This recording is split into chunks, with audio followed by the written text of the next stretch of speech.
এখন দাঁড়িয়ে আছি ব্যারাকপুরে শিব শক্তি মা অন্নপূর্ণা মন্দিরের সামনে। একদম দক্ষিণেশ্বরের আদলে তৈরি মন্দিরটি।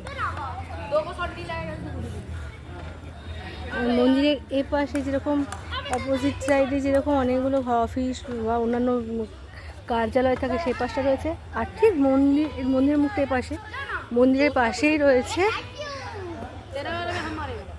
যেখানে বসার জায়গা, যেখান থেকে মাকে দর্শন করা যায়, আটচালা বলা হয়, রয়েছে।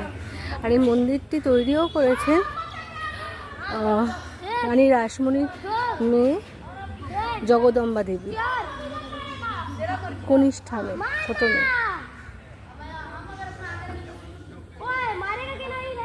আর সেই পাশে রয়েছে, ঠিক মন্দির অপরদিকে রয়েছে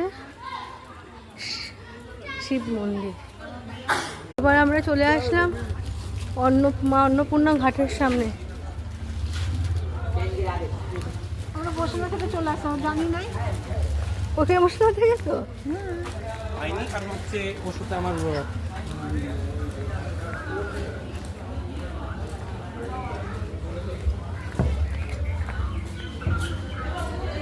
বাহ, সুন্দর একটা